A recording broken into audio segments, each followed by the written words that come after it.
गंगा सप्तमी व्रत कथा। दोस्तों, पौराणिक शास्त्रों के अनुसार वैशाख मास के शुक्ल पक्ष की सप्तमी तिथि को मां गंगा स्वर्गलोक से शिव शंकर की जटाओं में पहुंची थी।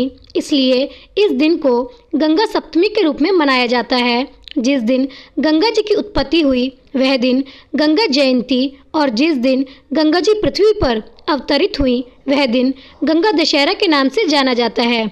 इस दिन मां गंगा का पूजन किया जाता है। गंगा सप्तमी के अवसर पर मां गंगा में डुबकी लगाने से मनुष्य के सभी पाप धुल जाते हैं और मनुष्य को मोक्ष की प्राप्ति होती है। वैसे तो गंगा स्नान का एक अपना ही अलग महत्व है, लेकिन इस दिन स्नान करने से मनुष्य सभी दुखों से मुक्ति पा जाता है। इस पर्व के लिए गंगा मंदिरों सहित अन्य मंदिरों पर भी विशेष पूजा अर्चना की जाती है। कहा जाता है कि गंगा नदी में स्नान करने से 10 पापों का हरण होकर अंत में मुक्ति मिलती है। इस दिन दान पुण्य का विशेष महत्व है। शास्त्रों में उल्लेख है कि जीवनदायिनी गंगा में स्नान, पुण्य सलीला, नर्मदा के दर्शन और मोक्षदायिनी शिप्रा के स्मरण मात्र से ही मोक्ष मिल जाता है। गंगा सप्तमी के दिन गंगा पूजन एवं गंगा स्नान से रिद्धि सिद्धि, यश, सम्मान की प्राप्ति होती है। सभी पापों का क्षय होता है। मान्यता है कि इस दिन गंगा पूजन से मांगलिक दोष से ग्रसित जातकों को विशेष लाभ प्राप्त होता है।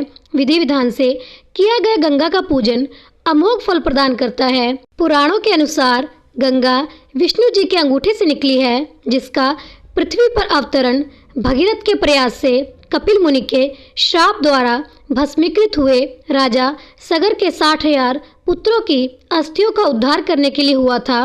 तब उनके उद्धार के लिए राजा सगर के वंशज भगीरथ ने घोर तपस्या कर माता गंगा को प्रसन्न किया और धरती पर लेकर आए। वैसे तो गंगा नदी के साथ अनेक पौराणिक कथाएं जुड़ी हैं, जो गंगा जी के संपूर्ण अर्थ को परिभाषित करती है। गंगा नदी हिंदुओं की आस्था का केंद्र है और अनेक धर्म ग्रंथों में गंगा महत्व का वर्णन देखने को मिलता है।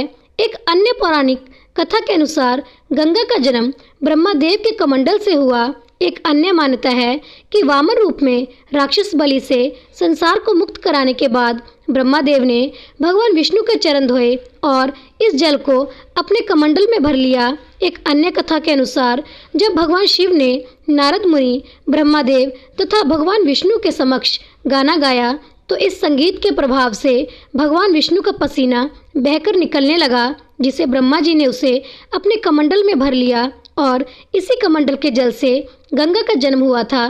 तो दोस्तों, प्रेम से बोलिए हर हर गंगे, गंगा माता की जय। दोस्तों, अगर आपको मेरी कहानियाँ अच्छी लगती हैं तो कृपया चैनल को लाइक, सब्सक्राइब और शेयर करके मेरा प्रोत्साहन बढ़ाएं। आपका बहुत धन्यवाद होगा। मिलते हैं अगली कहानी के साथ। तब तक के लिए प्रेम से बोलिए हर हर गंगे।